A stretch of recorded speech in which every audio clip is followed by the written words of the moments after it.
Helen of Troy.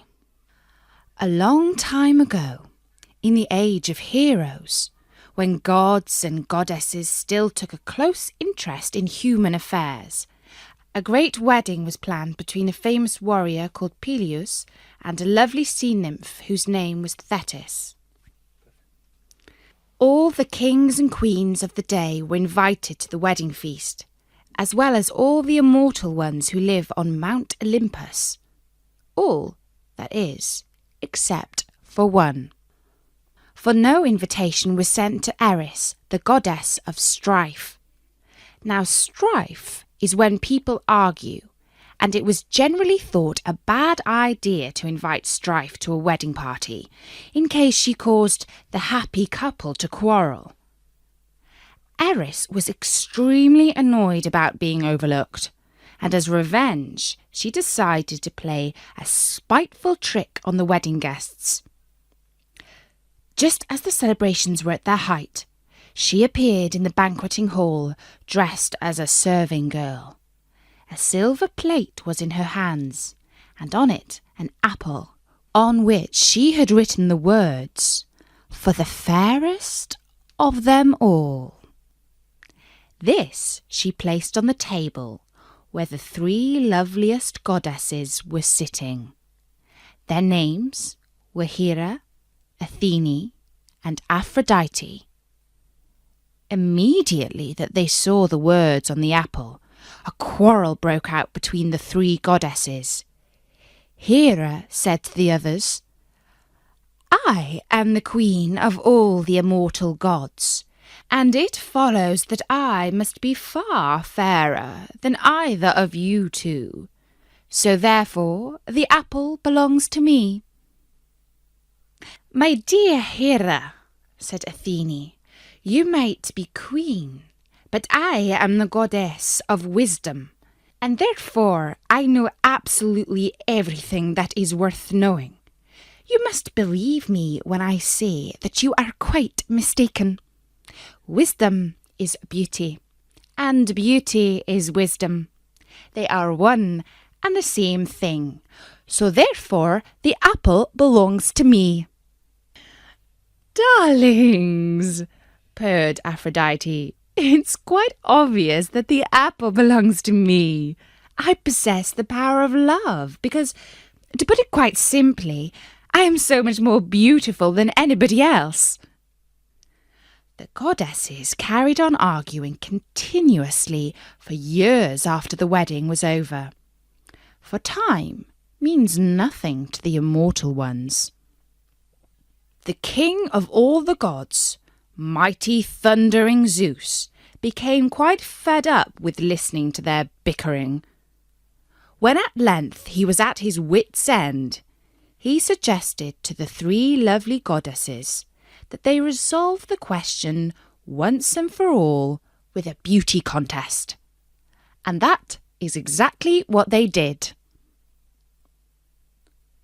That the most handsome and fashionably dressed mortal who walked on the face of the earth was Paris, Prince of Troy. They decided to surprise him. One day, when Paris was out hunting on the foothills of Mount Ida, he discovered the three lovely goddesses standing beneath the tree. In all his life, he had never seen such dazzling beauty. For a moment, he stood amazed. Then Hermes, who was the winged messenger of the gods, flew up to Paris and spoke to him as follows.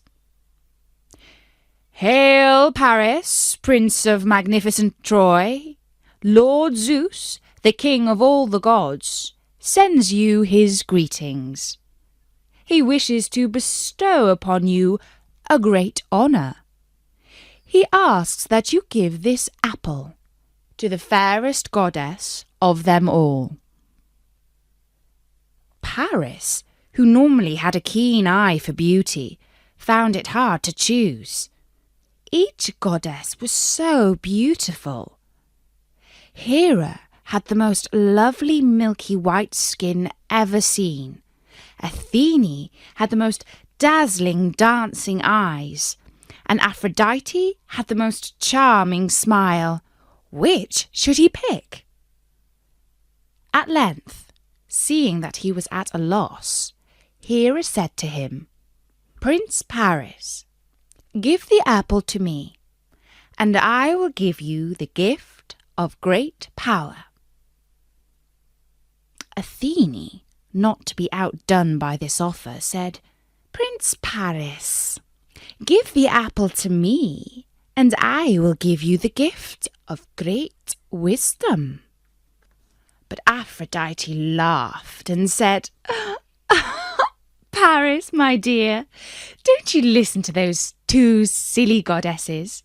What fun would you have with power or wisdom? Give the apple to me, and I will give you a gift that is much more to your liking. I shall give you the love of the most beautiful woman on earth." Now Paris no longer found the choice so hard to make.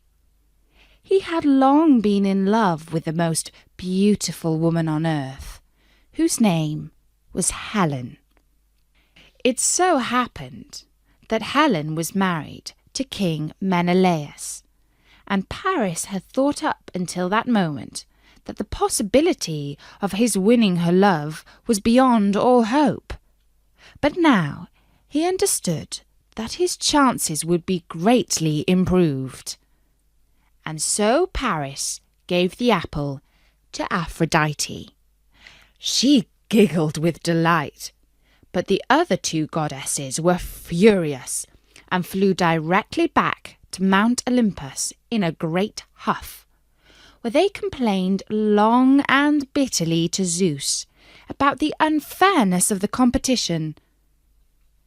Zeus had a dark feeling that there was trouble in store for humankind. Paris set sail for the land of Sparta, where Menelaus was king and lived with his beautiful queen Helen. Menelaus welcomed the famous prince into his palace, and while the two sat about talking, Queen Helen came down from her perfumed room, looking as lovely as a goddess. The maid-servants brought her a seat, and covered it with a soft lamb's wool rug, and she sat before her silver workbox. But before she began to embroider, she glanced over at the visiting prince, and questioned her husband. "Shall I guess the name of this prince who has come to visit us? Let us see if I am right or wrong.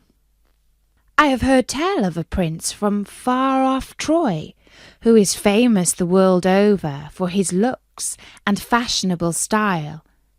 Is it he, Paris, Prince of Troy, who has come to stay with us?" "My dear wife," said Menelaus, "as always you are quite right. It is indeed Paris, Prince of Troy, who is paying us the honour of his visit."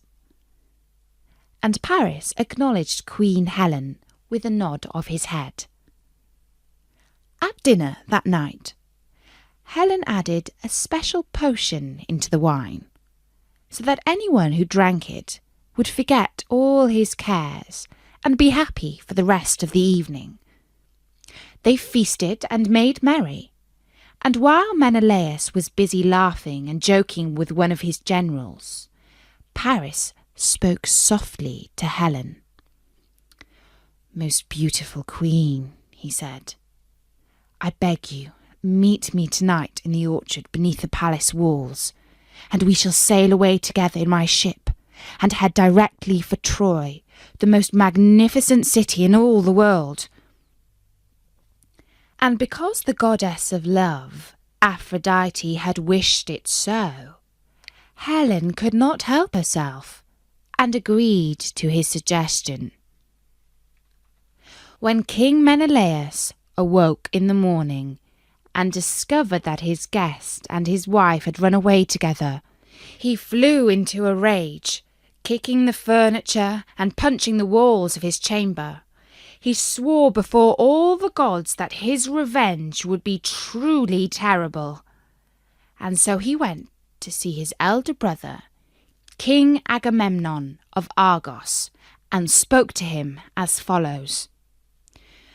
"My dear brother, the honour of our family has been besmirched by this foreign peacock, this perfumed playboy, this prancing Prince of Troy. Let us gather together, all the kings of Greece, and combine our armies into the greatest force that has ever been seen since the dawn of history, and let us sail to the far-off city of Troy, and teach Prince Paris some manners." But Agamemnon was wise, and he knew that it is always a terrible mistake to rush headlong into conflict. He suggested first that they send an ambassador to Troy to request the return of Queen Helen, whom he was sure had been kidnapped against her will. He knew that Paris's father, King Priam of Troy, was a good man, and he was sure that he would order his son to release her. And so they sent a message to Troy in the name of peace and reconciliation. But Helen did not wish to go home, and Prince Paris refused to return the lovely queen to her husband, saying that they had been brought together by the goddess of love, Aphrodite herself. And so that meant war. King Agamemnon, the brother of the wronged Menelaus, summoned all the kings of Greece and prepared a navy of 1,000 ships, the greatest military force to ever set sail. And that is the story of how the great war between the Greeks and the Trojans was started by Prince Paris and Queen Helen.